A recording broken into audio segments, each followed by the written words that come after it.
Shrimati Sagarika Ghosh ji, please please. Yes, माननीय मंत्री जी, माननीय मंत्री, first supplementary Sagarika ji. So question number 107, my first supplementary. There are numerous cases of litigation on claims of disability pensions by veterans and jawans. The Ministry of Defence has appealed against many cases where veterans have asked for disability pensions. The Supreme Court has repeatedly recorded its displeasure against the Ministry of Defence for litigation on disability pensions. Will the Honourable Minister kindly answer, why does the Defence Ministry routinely challenge virtually all Armed Forces Tribunal or AFT judgments in favour of veterans when it comes to granting disability pensions? Thank you. माननीय मंत्री जी। माननीय उपसभापति महोदय, सबसे पहले मैं माननीय सांसद को इस विषय को उठाने के लिए धन्यवाद देना चाहूँगा। मैं इस प्रश्न के माध्यम से सदन को आश्वस्त करना चाहूँगा कि हमारी सरकार, प्रधानमंत्री नरेंद्र मोदी जी, जिनके नेतृत्व में, और माननीय रक्षा मंत्री आदरणीय राजनाथ सिंह जी के मार्गदर्शन में पूर्व सैनिकों के प्रति, उनके परिवारों के प्रति, उनके कल्याण के लिए, उनकी हर समस्या सुलझाने के लिए हम कटिबद्ध हैं। डिप्टी चेयरमैन सर, मैं आपके माध्यम से सदन को आश्वस्त करना चाहता हूं कि हम अपने सैनिकों को, उनके परिवारजनों को, उनके कल्याण, सुख सुविधा उसी प्रकार तत्परता से, जिस प्रकार हमारी सेना राष्ट्र रक्षा के लिए तत्पर रहती है, हम हमारी आर्म फोर्सेस की आवश्यकता, बुनियादी जरूरतों को पूरा करने के लिए, उनके मान सम्मान स्वाभिमान के लिए मन, वचन और कर्म से प्रतिबद्ध हैं। क्योंकि सुनिए, मैं आपका भी जवाब दे रहा हूं,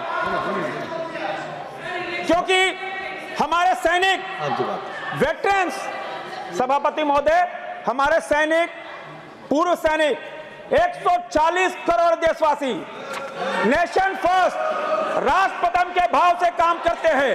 और तभी अटल बिहारी वाजपेयी जी ने कहा था, ये वंदन की भूमि, अभिनंदन की भूमि है, ये तर्पण की भूमि है, अर्पण की भूमि है।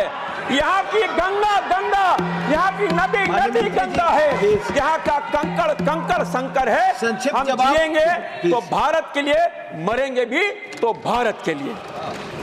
जो सांसद दीदी ने जो प्रश्न किया है, यदि कोई arm forces personal invalid out of service account की डिसेबिलिटी हो, यानी उसने अपने नॉर्मल कार्यकाल के पहले किसी डिसेबिलिटी के कारण मिलिट्री सर्विस से बाहर कर दिया जाता है, वह डिसेबिलिटी और मिलिट्री सर्विस को या तो एट्रीब्यूट हो या एग्रीगेटेड हो, तो ऐसे व्यक्ति को डिसेबिलिटी पेंशन दी जाती है। ऐसे हालात में यदि उस व्यक्ति ने मिनिमम रिक्वायरमेंट पेंशनेबल सर्विस ना भी की हो, उस समय तक की सर्विस को वेटेज देते हुए एक सर्विस एलिमेंट कैलकुलेट किया जाता है, और उसकी डिसेबिलिटी को देखते हुए डिसेबिलिटी एलिमेंट कैलकुलेट किया जाता है। इन दोनों एलिमेंट को जोड़कर ऐसे व्यक्ति को डिसेबिलिटी पेंशन देने का प्रावधान है।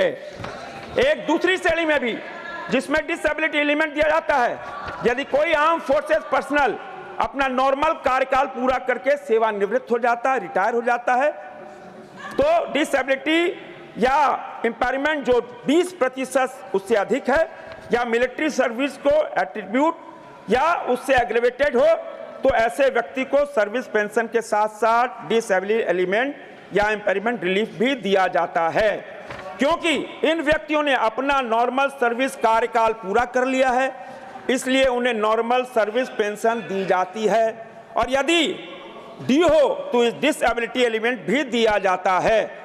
मगर यह ध्यान में रखने की बात है कि डिसेबिलिटी पेंशन नहीं है। इन दोनों प्रोविजनों में well laid out of procedure है और रूल्स है, इन प्रोसीड्योर और रूल्स के अनुसार ही उनको दिया जाता है।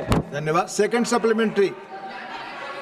माननीय सागरिका जी, second. So I thank the honourable minister, but that was not really an answer to my question. It seemed he was busy making a political speech. Maybe he should prepare better for questions relating to Put the your defence second. ministry. Put your So my second. question was on why the defence ministry keeps challenging petitions of disability. My second supplementary. The government has shifted pension dispersal to the Sparsh portal. However, this portal suffers from repeated glitches, and elderly veterans are placed in a great deal of inconvenience. Is the ministry planning to make the Sparsh portal more user-friendly for pensioners, and by when can we expect these improvements? Thank you.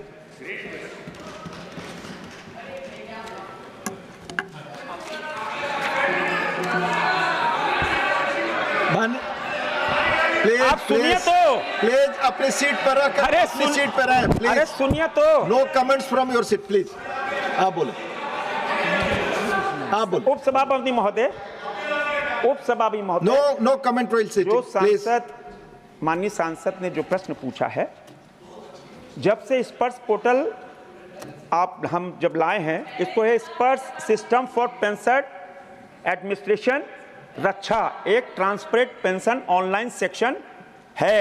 यहां भी प्रधानमंत्री नरेंद्र मोदी ने digital किया है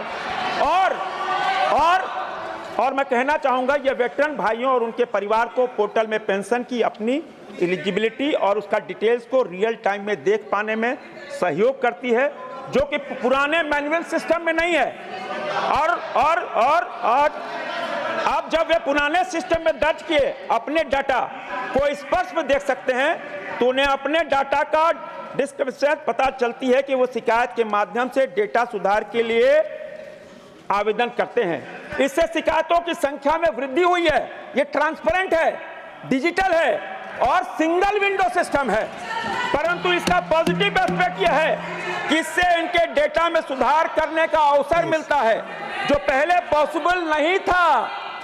ये शिकायतें हमारी pension विभाग के पास ऑनलाइन आती हैं, जिनका शीघ्र निवारण किया जाता है। पेंशन विभाग द्वारा अपने लेवल पर डाटा को अपडेट कर रहा है। इससे पेंशनर को पेंशन के रेट में आप ठीक कर दिया जाए, इसके ग्रीवांस जल्दी से रिजॉल्व हो सकेंगे और उसकी पेंशन अथवा फैमिली पेंशन स्मूथली चलती रहे। देश में हमारे पेंशन विभाग द्वारा 199 स्पर्श सेवा केंद्र चलाए जा रहे हैं। 199 भारतीय स्टेट बैंक, पीएनबी, एचडीएफसी जैसे कुल 14 बैंकों की शाखाओं के माध्यम से ऐसी सेवा प्रदान की जाती है। इसके अलावा कॉमन सर्विस सेंटर और India post payment bank outlets पर भी यह सेवा उपलब्ध है। उपसभापति महोदय, इन संस्थाओं के साथ पेंशन विभाग ने एमओयू साइन किया है। इन केंद्रों में पेंशनर पर अपनी पेंशन से संबंधी जानकारी प्राप्त कर सकते हैं और अपनी पेंशन डाटा के सुधार के लिए कार्य कर सकते हैं। स्पर्श पोर्टल से शिकायत दर्ज करने के अलावा पेंशनर पोर्टल अथवा ईमेल के माध्यम से अपने पेंशन संबंधी ग्रीवांस भेज सकते हैं। इन शिकायतों को नियमित रूप से मॉनिटरिंग की जाती है।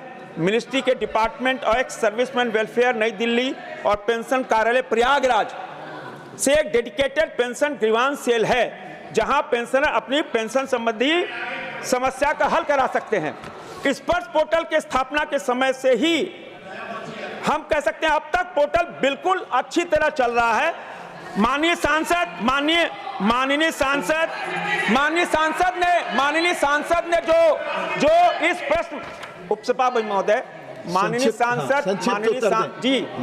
सांसद जी ने जो पूछा है, मैं उनसे सहयोग चाहूंगा कि माननीय सांसद जी, आप जिस राज्य से आती हैं वहां पे आप नजर उठा के देखो। ईएसएम का वेलफेयर केंद्र और राज्य सरकार दोनों की ज्वाइंट रिस्पॉन्सिबिलिटी है। केंद्र सरकार वेटरन्स वेलफेयर को प्राथमिकता दे रही है और बंगाल में ये देखा जा रहा है वेटरन्स के प्रति कैजुअल अप्रोच अपनाती है। मेरा यह आग्रह है कि पश्चिम बंगाल में 14 जिला जेएसबी है जो बंगाल के कोई 23 जिलों कवर करते हैं। 9 जिलों में जिला सैनिक बोर्ड नहीं है। मेरा आग्रह है कि वो बंगाल में 9 जिलों में जिला सैनिक बोर्ड बनवाएं। पश्चिम बंगाल में सैनिक बोर्ड जहां पूरे साल में एक बैठक होती है, 2015 के बाद एक भी बैठक नहीं हुई, तो ये क्या वेटरन्स की बात करेंगे? मेरा तो मानना है कि 15 के बाद जो बैठक नहीं हुई है, माननीय सांसद उस बैठक को करवाने का काम करें। धन्यवाद सभापति महोदय, एक बहुत मूल प्रश्न है, मैं उनको सुझाव दे रहा हूं कि आप वेटरन्स की बात कर रहे हैं। राज्य सरकार की पोस्ट की वैकेंसीज ईएसएम कोटे से भरी जाती है। पश्चिम बंगाल सरकार ने राज्य सरकार में ग्रुप सी में ईएसएम के लिए 5% और ग्रुप डी के लिए 10% रिजर्वेशन का नोटिफाई किया है। अफसोस यह है कि पदों के विज्ञापन में धन्यवाद माननीय मंत्री जी, धन्यवाद प्लीज।